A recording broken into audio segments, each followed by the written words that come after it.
This is an impromptu podcast episode. So I just got back from Orange Theory. That's where I work out a couple times a week, sometimes 3 times a week.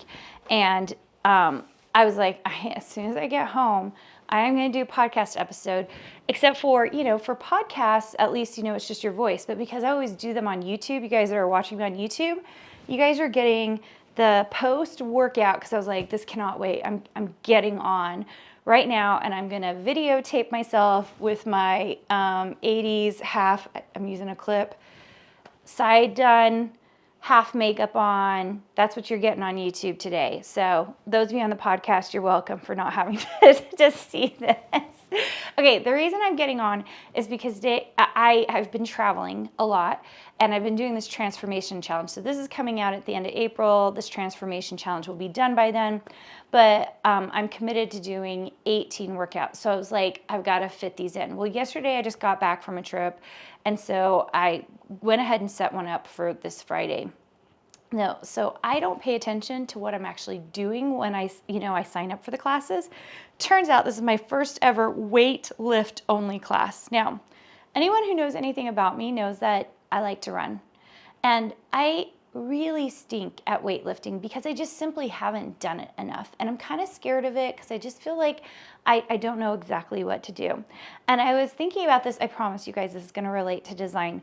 I was thinking about this for my designers because so we start the class and they start showing the moves, okay? And the first one is, I can't remember what the exact first one was, but the second thing was you had to put your feet, your heels into these crazy straps, and you have to lift up, and it hurts your calves, your calf muscles, and then pull out and go back in again. And I was in pain. And I couldn't quite figure out how to do it, okay? And so I was kind of struggling. And then I had to do this lift with my arms. And the instructor came over and had to start correcting my form and correcting the way I was doing my feet and my stance. And I'm going to tell you guys this. I was feeling real dumb. Not because, yes, because I was getting corrected, but not because I knew I didn't know how to weightlift, and I need someone to help me correct it. So it was so awesome that she was correcting me, but I still couldn't help but feel dumb. And it's been a while since I felt so dumb. I shouldn't say it like that, but really, I feel dumb about a lot of things, but this time I was just I cannot get this right. I cannot figure out the stance. I can't figure out which muscles are supposed to be working. And this, it didn't happen once, you guys. It happened with multiple weight training stances. I couldn't figure it out. And working out is just something I don't do that well. I go, I try, and I struggle with it. So notice the words I'm using, or the sentences I'm using. Working out is not something I do that well. For some of you guys, this is the way it goes for you in design. You're feeling this Illustrator thing, it's just not working out that well for me, or it's not doing exactly what I want it to do. And I'm frustrated, and Carina has to keep correcting the way I'm doing it, or whatever it is. And if you are feeling a little bit dumb, I am here to tell you that there are things in life that we don't want to do. I was honestly, after 2 or 3 of these, I was if the instructor has to tell me again how to fix my stance, I just want to quit and just go to the locker and be done. I didn't. I just kept going, even though I had to be corrected even more. And that is what I'm calling for you guys, true grit. Things are not working out the way you want to. You keep getting corrected. And in fact, I always say this, especially in my mentor meetings. I do mentor meetings every month with my Design Suite members, and they come back and they'll show me their stuff. And I remember one time someone in my program saying, I love and hate mentor meetings. And I was like, oh, tell me about that. And they were like, I love it because I get the feedback I need. I hate it because I get feedback, right? And you guys, that I get that. And that's just what happened to me in this weight training class where I didn't know what the heck I was doing. And I clearly needed someone to help me so that I could do it better, so that I could be more healthy and strong. But it still sucks in the moment, because it sucks to have someone be like, no, move your arms back. No, put your things here. Or you're not lifting it correctly, or you need a lower size weight, or you need a bigger weight, or in the case of design, it would be like, hey, move things over here, or oh, we got to change all those colors, or you know what, this thing, it's probably not going to sell, or it's good enough, like let's just keep going, it's not going to sell better than it is right now. Like, it sucks to sometimes get that feedback, you guys. And I understand that and know that. And I thought I would hop on here because since I'm feeling it right now, reminding you that I feel your pain and I remember it. I remember it when I was working on my master's degree and I started getting my design degree, and my stuff was just ripped apart, okay? And we know it's not personal and we know we need it, but it doesn't mean it's gonna feel good. And I think there are lots of things in this life that does not feel good, but we do it because it benefits us. So if it doesn't feel good right now, just know it's okay. It's okay. It's okay if it doesn't feel good. And instead, remind yourself that it's all about the end result. I heard something it was probably 5 years ago. I think it's Tony Robbins who said it, that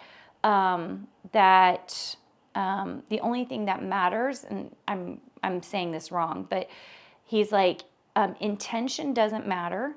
And in this particular setting, intention doesn't matter. The only thing that matters are the results. And that took me aback a little bit, because I have always tried to think about people's intentions for things, because sometimes someone will intend something and they don't mean it to be mean, they mean it to be kind or whatever, but then the result is not so good. And my intention was to go work out today, get some weight training. And if I had just left, even though it was a good intention to go work out, but I left after only 10 minutes, the result would have been missing out on 40 minutes of working out. But because my intention was to go work out and I went and did the entire 40 minutes or 50 minutes, whatever it was, then the result will be stronger muscles and, that I will be healthier, right?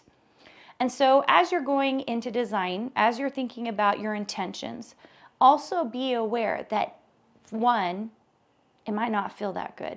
In fact, I guarantee it's not going to feel good.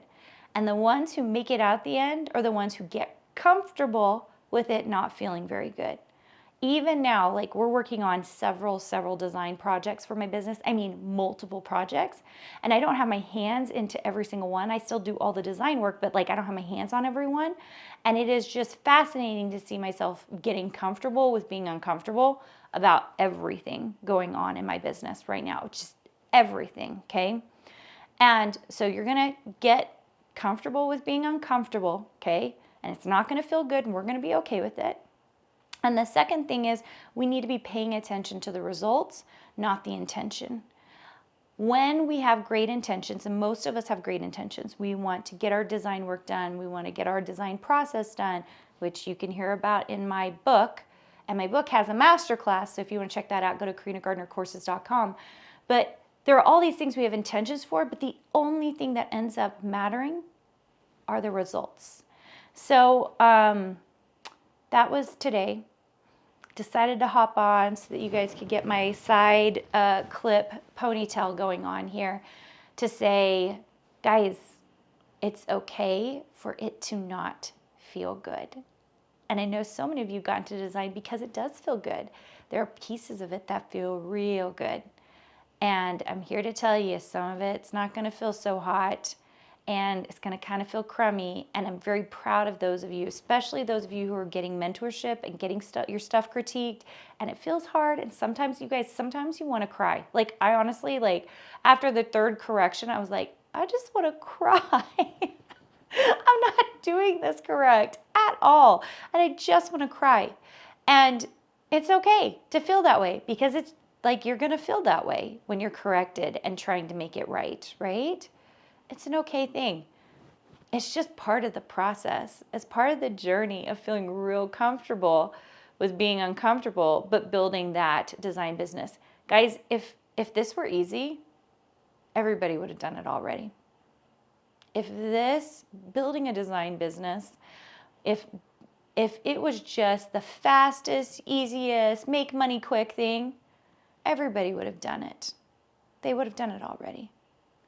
So I was really proud of myself because I felt coachable, because I did everything that the instructor told me to do. And I was thinking, I wonder how many of my students know that I'll tell them something and I see that they're still not doing it, and I know that they're not coachable. There's so many of you who listen to this podcast who aren't doing the easy, free things I'm telling you to do that would make a world of difference in your design business. And then there are cheap things I do, like I have a book it's a color book, and it's inexpensive in terms of like coursework goes. And there are things in there I know lots of people, in fact, most people are not doing that. Literally, if you would just do them, you would have a successful design business. So kind of pay attention to those things. A lot of it is those aha moments, like when someone corrects you and you're like, oh, I can feel that muscle now, right? Oh, I can see where that color correction made a world of difference in becoming like a really, really fabulous design. So keep an eye on that. Thanks, guys, for hanging out with me today and letting me come right after a workout and talk to you. Learn, grow. It's so, so important. And I will see you guys soon. Hey, did you know that you can visit me at makeanddesign.com to learn more about this podcast and join my VIP group for weekly freebies? I can't wait to see you there.